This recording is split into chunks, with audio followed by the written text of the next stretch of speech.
কিভাবে চিনবেন যে তরমুজটা খুব সুন্দর, খেতে ভালো, মিষ্টি হবে, লাল হবে?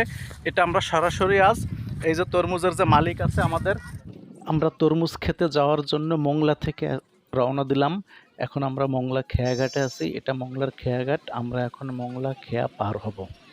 তো বন্ধুরা, আপনারা দেখতে থাকেন। আপনারা দূর দূরান্ত থেকে অনেকেই মোংলাতে তরমুজ ক্ষেত দেখতে আসেন।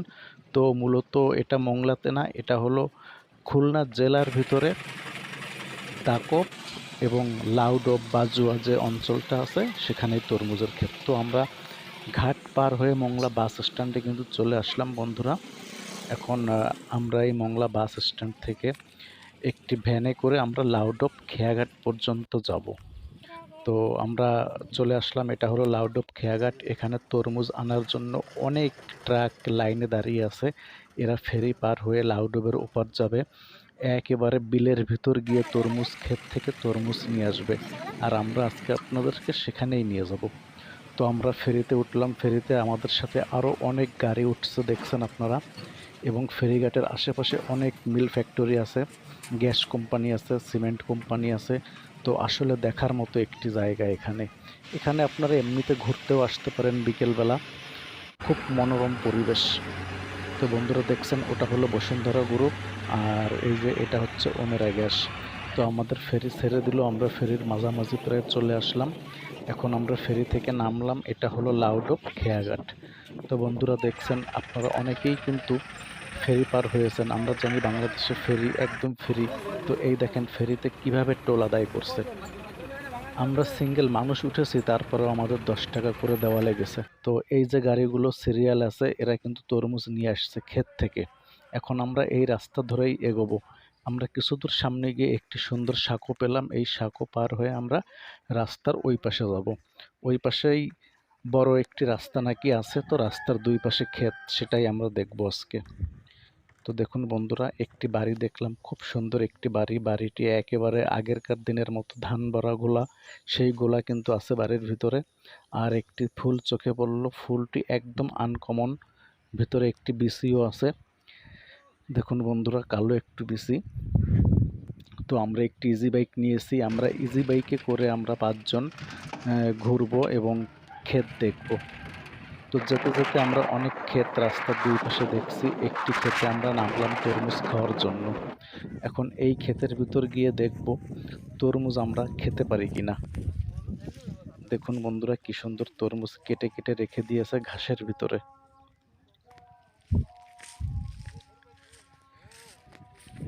বন্ধুরা দেখতেই থাকুন।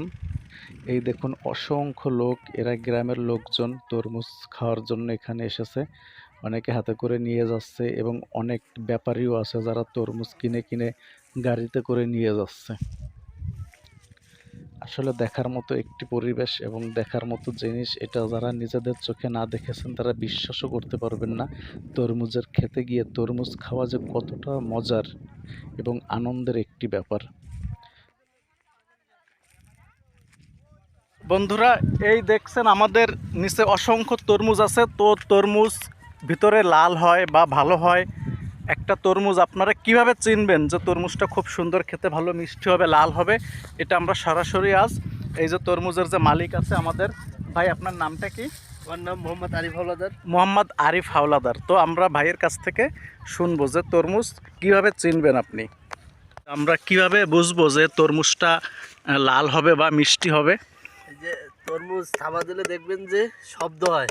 হ্যাঁ, শব্দ হয়, থাবা দিলে শব্দ হয়। হ্যাঁ, হ্যাঁ, এই শব্দ হলে কি টাস টাস করে শব্দ হয় নাকি? মনে করবেন যে এটা বালি, মানে বেলে বেলে হ্যাঁ, তরমুজ। জি জি জি জি। হ্যাঁ আর দেখবেন এই যে যে হ্যাঁ, ওই যে ওইটা কি? এইটা তো ছোট থাকে হ্যাঁ, ছোট তরমুজের থাকে। পিছনে, তাইলে মনে করেন তরমুজটা অনেক লাল হবে আর মিষ্টি হবে অনেক। লাল হবে আর মিষ্টি হবে, তাই জি, না? জি, জি। তো আপনার সারা বাংলাদেশের ভিতরে তো আপনাদের এই বাজুয়া, খুলনা জেলার ভিতরে বাজুয়া অবশ্য মোংলার কাছাকাছি খুব নাম করা তরমুজ। সারা বাংলাদেশের ভিতরে বিখ্যাত হয়েছে আপনাদের এই তরমুজ। তো আপনি ব্যক্তিগতভাবে কত টাকার তরমুজ বিক্রি করলেন ভাই এবছর? এবছর 3 লাখ টাকার মতন বিক্রি হয়েছে, আর এখনো আবার এখনো এই যে আছে, তাই না? জি জি, এখনো আছে, পড়ে আছে। আরো 2 চালান বিক্রি করতে পারবো। ও, তো আপনি যদি ভাই প্রত্যেক বছর এই পরিমাণ আয় ইনকাম করেন শুধুমাত্র তরমুজ বিক্রি করে, আমাদের এই যে তরমুজ দুটো দিচ্ছেন, কি খুশি হয়ে আপনার জি, ক্ষেত জি, থেকে? আপনাদের খুশি হয়ে দিচ্ছি। যাক, আলহামদুলিল্লাহ ভাই, আপনি আমার এই ভাইয়ের হাতে দিন, আর আপনার জন্য আমরা তরমুজ দুটি খেয়ে দোয়া করব। আমি কিন্তু তরমুজ খাচ্ছি ভাই, এটা দেখে আবার লোভ দিয়েন না আপনারা। তো আমরা আবার যাত্রা শুরু করলাম। এখন আমাদের যাত্রাপথ গন্তব্যস্থান হলো, আমরা আমাদের এক ভাইয়ের বাসায় যাব। সে নিজের তরমুজ চাষ করে, আর তার তরমুজ খেতে গিয়েই আমরা তরমুজ খাবো। তো এটা হলো আমাদের সেই ভাইয়ের তরমুজ ক্ষেত। এখানে সে প্রায় 8-10 বিঘা জমি নিয়ে তরমুজ চাষ করেছে। আর এই হলো আমাদের সেই ভাই। ভাই আমাদেরকে ঘুরিয়ে ঘুরিয়ে সব তরমুজ দেখাচ্ছে। এর ভিতরে কিছু কিছু তরমুজ আছে কালো রঙের, তো সেগুলো নাকি অনেক মিষ্টি খেতে। তো আমরা সেগুলোই প্রথমে খাবো চিন্তা ভাবনা করলাম। সামনে এগিয়ে যাচ্ছি বন্ধুরা, আমরা মোট 5 জন আছি। আর এখানের এই ভাই আছে। আর এই দেখুন, এই যে একটি তরমুজ ঘাসের ভিতরে দেখা যাচ্ছে না, এটা হয়তো ছোট, খুব 4-5 কেজি হতে পারে। এই আরেকটি অসংখ্য তরমুজ। আসলে তরমুজের খেতে না গেলে আপনারা বুঝতে পারবেন না। এখানে দেখলে মনে হবে একেবারে ছড়িয়ে এই হলো ছিটিয়ে আমাদের আছে। একজন কেউ মনে হচ্ছে সফল ফেলে রেখেছে চাষী। তরমুজ, ঠিক সেইভাবেই। সে অক্লান্ত অনেকের পরিশ্রম চিন্তা করে ভাবনা, দিন যারা রাত কোনোদিন মাথার তরমুজ ঘাম গাছ পায়ে ফেলে দেখেনি, হয়তো গাছে বড় গাছে পরিশ্রম ঝুলে করে, ঝুলে আর থাকে তরমুজ, পরিশ্রমের কিন্তু ফসল, আসলে না, সেরকমের কিছুই পরিশ্রমের না। ফল আসলে এটা কতটা একেবারে ভালো হয় মাটিতে দেখেন। হয়, মাটির আমাদের উপরেই এই থাকে, ভাইয়ের মিষ্টি ফলানো কুমড়া তরমুজ, যেভাবে হয় সেভাবেই। প্রত্যেকটি আর তরমুজ সব প্রায় তরমুজ 5 ঘাসের কেজি। উপরেই আছে, মাটির উপরে আছে। এই পাশেই দেখতে পেলাম একটি হাঁসের খামার। এখানে 180টি হাঁস আছে। প্রত্যেক দিন 160টি হাঁসে নাকি ডিম পারে। তো বেশ ভালোই লাগলো, আমরা একটু তরমুজ ছিঁড়ে নিলাম, আর এই তরমুজটি আমরা এখন খাবো। আর এরকমের পরিবেশে আসলে তরমুজ খাওয়াটা যতটা ভালো লাগে খেতে, মজা তার থেকে বেশি আনন্দ হয়। বন্ধুরা দেখুন, তরমুজ কাটলাম আমি, খুব সুন্দর লাল, একেবারে বেলে তরমুজ যেটা বলে। তরমুজ ব্যবসায়ী। ওকে ওকে ওকে বসেন। যাই হোক, গাইস, আমরা সবাই একসাথে আসলাম তরমুজ খেতে। ওই যে তপন কাকা হাতটা উঠাও। হ্যাঁ, এটা হচ্ছে তপন কাকার ক্ষেত থেকে আমরা বিশাল বড় একটা তরমুজ নিয়ে আসলাম। আর এখন সবাই বসতেছি, আর এইদিকে সৌরভ ভাই আস্তে আস্তে কাটতেছে। হ্যাঁ, কাটিং মাস্টার। আর ওই যে মাথায় একজনকে দেখা যাইতেছে, ওই যে আবার চোখে আবার কেমন জানি করতেছে, এই লোকটা হচ্ছে পদ্মুত সাহেব। ঠিক আছে, হ্যাঁ, ঠিক আছে। ওকে, সাথে আমাদের বসও আছে। বস, একটু হাই দেন। হাই। আচ্ছা, গরম, এই ফ্রিজে রাখে যখন ঠান্ডা হয় না, একটু পরে আপনার ঠান্ডা হয়ে যাবে। এই এক গরমটা, এই আপনার যে বাতাস আসতেছে না, দেখেন ও কিভাবে ঠান্ডা হয়ে যাবে।